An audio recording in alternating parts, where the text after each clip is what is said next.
Bon, après que la terre entière m'ait dit que c'était la meilleure série de tous les temps, que l'épisode 2 il était encore mieux que l'épisode 1 et que l'épisode 3, personne l'avait vu mais tout le monde savait qu'il allait être encore mieux que l'épisode 2, moi je suis un Yankee de la série donc j'y suis allé.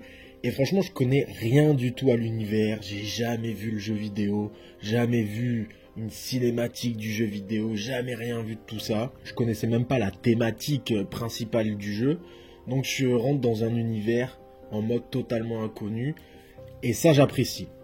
Pour revenir en détail sur la série, du coup moi je me suis enchaîné les 2 épisodes hier soir. C'était pas mal parce que le premier épisode il dure 1h30, le deuxième il est quoi à 55 minutes.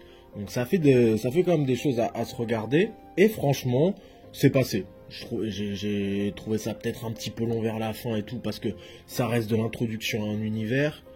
Mais il y avait des trucs intéressants et tout, le délire de tous les infectés, bon, sont reliés par le champignon. Ça, j'ai vu d'ailleurs que c'était pas dans le jeu, mais que dans la série, d'après ce que j'ai cru comprendre. Donc ça, c'est plutôt sympa. L'épisode 3 est arrivé et je l'ai trouvé vraiment au-dessus. Vraiment, je l'ai trouvé au-dessus des 2 premiers épisodes. Même si, paradoxalement, dans cet épisode 3, il y a à peu près tout ce que je déteste dans les séries. C'est-à-dire que tout ce qui est présenté dans les ressorts scénaristiques, etc., c'est ce qui me fatigue en temps normal. Déjà, bon, on va rentrer dans le vif du sujet, tout simplement. Déjà avec le personnage d'Ellie. Moi, souvent, j'ai du mal avec les enfants, les adolescents. Je les trouve un peu débiles dans les séries. Et je trouve souvent qu'ils sont là en mode... c'est un poids dans l'aventure, etc. Et j'ai vu beaucoup de gens qui comparaient The Last of Us avec Walking Dead. Moi, je peux voir pourquoi. Ouais, ça me dérange pas trop cette comparaison. Et si on prend Walking Dead, par exemple, je te cite Carl, Henry... ils étaient débiles. C'est vraiment des fois ils étaient débiles. Bon, Carl, il y a eu des moments quand même cool avec lui. Mais la plupart du temps, il faisait des actions. Tu disais, mais tu vois pas que tu nous fais perdre du temps. C'est débile ce que tu fais. Tu mets les gens en danger et tout. Et là, ça, je le retrouve pas avec Ellie. Parce que Ellie, quand elle a un peu cette curiosité qui peut la mettre en danger, quand elle descend dans la cave et qu'elle se retrouve face à l'infecté et tout, moi, je comprends qu'elle soit curieuse. Parce que déjà, elle a résisté à l'infection. Alors que tous les êtres humains depuis 20 ans ils succombent, donc je peux comprendre. Et moi-même j'étais curieux à travers son regard, même quand elle sort sa maturité. Tu vois, si on reprend encore Walking Dead, l'enfant mature qui sort de nulle part, je prends Judith. La petite, elle a quoi? Elle a même pas 10 ans, elle est super mature et tout. Tu vas là, tu prends Ellie, ouais certes des fois elle a des petites punchlines et tout, mais c'est bien fait et tout, elle fait fermer son clapet entre guillemets à Joël, mais tu sens qu'elle a une expérience de vie, un parcours de vie qui fait que ouais, je suis un peu naïf, je suis un peu immature parce que je n'ai que 14 ans, mais en même temps j'ai vécu des choses qui font que je suis pas un enfant comme les autres. Enfin en l'occurrence une enfant comme les autres. Et du coup je trouve que c'est bien fait. Je pourrais pas t'expliquer autrement que par ce que je viens de dire pourquoi je trouve ça bien fait là et pourquoi ça m'a énervé dans d'autres séries, mais là clairement c'est fluide. Ça passe, c'est pas chiant et tout. Et même sa fascination pour l'ancien monde, elle est logique, tu vois, elle est fascinée par le fait que, genre, juste on puisse aller dans un hôtel, au restaurant, ou même, bon, dans un avion, ça se comprend, tu sais, imagine, je sais pas, des mecs qui vivaient au XVIIe siècle, je leur ai dit, on peut aller dans des avions et tout, ils auraient vu ça en mode, waouh, c'est une dinguerie. Et là, c'est ça, le monde dans lequel elle vit, il est moins évolué que le monde de 2003, tu vois. Donc voilà, et ce qui est bien, c'est qu'à travers ses yeux, en fait, nous, on en apprend plus sur la situation. Parce que, par exemple, quand elle va parler avec Joël et qu'elle lui demande, mais comment ça s'est arrêté cette civilisation? Ben là, clairement, c'est un passage en mode, on prend le spectateur par la main et on lui explique tout. Mais il n'est pas si dérangeant parce qu'il est fait à travers les yeux d'Ellie. Et je trouve que c'est fait progressivement et qu'on rentre dedans et tu te sens pas, ah vas-y, c'est une scène explicative à 2 balles. Donc ça, j'ai plutôt kiffé. Après voilà, le point vraiment pour moi too much, c'est la relation Joël-Ellie.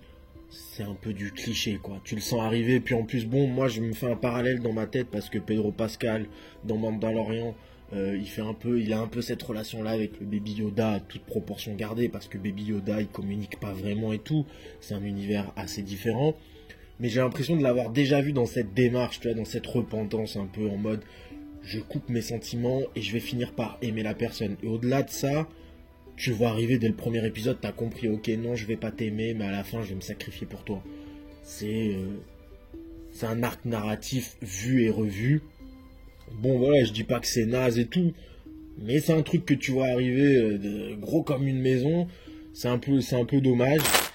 On était serrés comme des sardines, on payait 12 $ pour un sandwich. Attends, t'as eu l'occasion de voler dans le ciel. Ouais, bah eux aussi. Il y a beaucoup plus de décors naturels présents, ou alors après on va passer beaucoup de temps dans une petite ville, une très petite ville quoi, à taille très humaine, tu vois. Alors que dans les 2 premiers épisodes, on avait eu des décors d'immensité urbaine totalement laissés à l'abandon, tu sais, avec ce bâtiment qui s'affaisse sur l'autre et tout. Où je m'étais dit, wow, c'est impressionnant et tout. Et j'avais eu l'impression qu'ils étaient allés encore plus loin que dans Walking Dead, c'est dans ce délire post-apocalyptique. On voit la civilisation abandonnée, la nature qui reprend sa place, quoi. Et j'avais l'impression qu'en 2 épisodes, limite, ils étaient allés plus loin que Walking Dead. Peut-être j'abuse un peu, mais bon, après, il y a plus de budget et tout. En tout cas, ce que ça me fait regretter, c'est que je me dis, si HBO avait produit Walking Dead, on n'en serait pas là, on aurait eu quelque chose de mieux. Bref, on va pas parler de ça. En tout cas, ouais, il y a un peu plus de décors naturels. J'espère qu'on reverra des grands ensembles de villes par la suite et tout, parce que c'était vraiment cool. Et puis surtout, donc je parlais d'une ville à taille humaine, une petite ville, c'est là où on va rencontrer Billy, super personnage. Et là, l'arc narratif de Frank et Billy, ça fait aussi partie des choses qui en temps normal m'énervent. Tu sais, ce truc, tu suis les personnages principaux dans leur aventure, et puis t'as une trame secondaire qui arrive pendant un épisode. Ça te fait un épisode filler où t'es là, l'histoire principale, elle avance pas, et tu découvres des gens dont tu te fous, entre guillemets, parce que tu les connais pas. Et là, ça passe de ouf. Alors, je sais pas si ça passe de ouf, parce qu'en même temps, la trame principale, on n'était pas vraiment rentré dans l'action. Joel et Ellie, c'était pas non plus la folie. Il n'y avait pas de gros suspense sur ce qui allait se passer. Mais aussi, ça vient du fait que l'histoire entre Frank et Billy, je trouve qu'elle est grave bien racontée. Et encore une fois, moi, c'est pas le genre d'histoire qui me plaît trop de base. Les petites histoires d'amourette, en 40-50 minutes, tu passes de la rencontre, les petites embrouilles du quotidien, l'amour, et puis les galères, et puis ensuite on va mourir. Faut encaisser ça en 50 minutes, en 40 minutes, et s'attacher au personnage. Et franchement, je vais pas vous cacher, à la fin, on parle quand même d'euthanasie. Il y a quand même ça qui est développé. Même si je pense que dans un monde post-apocalyptique, t'as pas le même rapport à l'euthanasie que dans notre monde à nous, hein. T'as pas le même rapport avec la mort. Là, Billy et Frank, ils ont que l'un et l'autre pour vivre. Ils sont interdépendants de ouf, forcément. D'ailleurs, ça me fait penser à tous ces couples qui avaient du mal à supporter pendant les confinements. Et là, je me dis, waouh, ça devait être difficile au quotidien. Bref. Et cette fin, quand il se suicide et que Billy décide d'accompagner Frank et tout, bah, j'ai lâché ma larme. Bon, alors, je t'avoue, je lâche ma larme assez facilement. Mais bon, voilà, pour des personnages que tu connais depuis quelques dizaines de minutes, c'est un truc de ouf. Et j'ai trouvé que c'était bien amené. Après, bon, il y a eu tout le délire. J'ai vu plein de commentaires sur « Ah, ils mettent encore un couple gay pour l'inclusion, les quotas, je sais pas quoi. » J'ai lu d'autres trucs comme quoi, encore une fois, moi j'ai pas joué aux jeux vidéo, mais les gens disent que dans les jeux vidéo, il y a une phrase de Billy qui sous-entend qu'il est en couple avec Frank et tout. Moi, en tout cas, quand je l'ai vu tel quel, je me suis pas dit, ah, ils ont mis un couple gay pour mettre un couple gay, tu vois, c'est...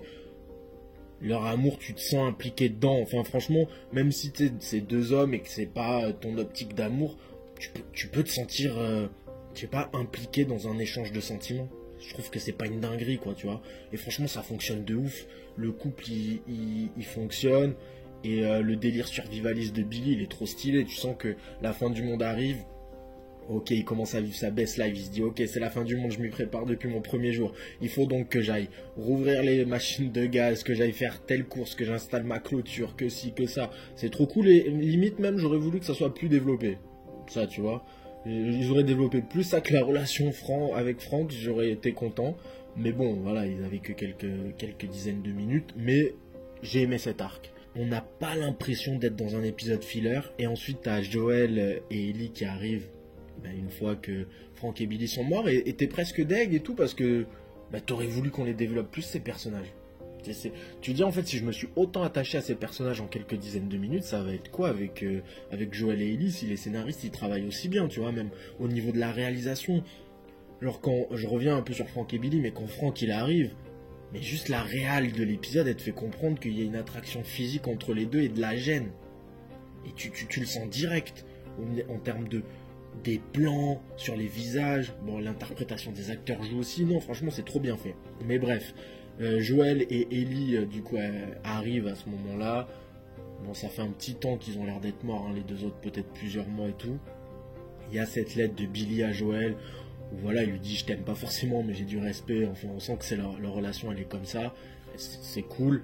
Il lui dit prends soin de Tess, et on sent encore que Joel se ferme à ses sentiments. Est-ce qu'il aimait pas vraiment Tess, ou est-ce qu'il avait peur de l'aimer et de reperdre quelqu'un comme avec sa fille, et que Ellie par la suite va un peu couper la carapace de Joel pour qu'il l'aime à nouveau, en espérant que ce soit pas trop douloureux pour lui, on verra.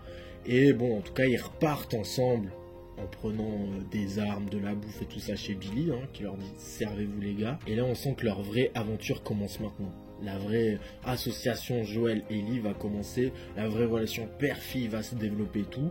Et là maintenant moi j'ai juste espoir qu'on ait des trucs sympas, qu'on repasse dans des villes abandonnées comme je l'ai dit, et qu'on en découvre un peu plus sur l'univers qui a l'air vraiment cool. Je suis content de retrouver un truc un peu post-apocalyptique, alors que Walking Dead est fini, même si à la fin Walking Dead c'était plus une épreuve qu'autre chose.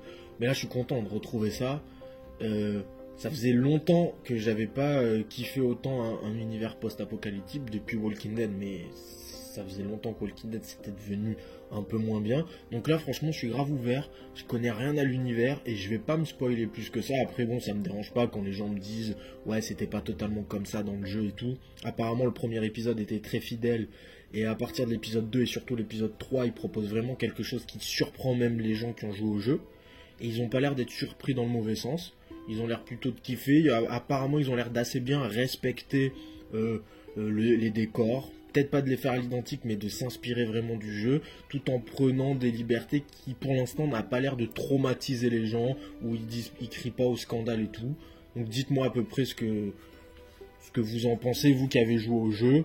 Et puis je pense qu'on va se revoir toutes les semaines pour en parler, parce que vraiment ça faisait longtemps que j'avais pas kiffé une série comme ça, depuis House of the Dragon, donc ça fait pas 10 ans non plus, mais ça commence à faire un petit temps. Moi en attendant je prépare des petites vidéos, vous avez vu, j'essaie de faire des vidéos un peu plus travaillées, un peu plus, on va dire entre guillemets documentaires, sans prétention aucune.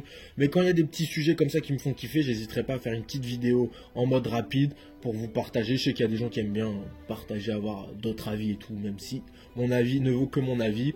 Sur ce, on se tient au jus, je reviens bientôt avec de nouvelles choses. Ciao.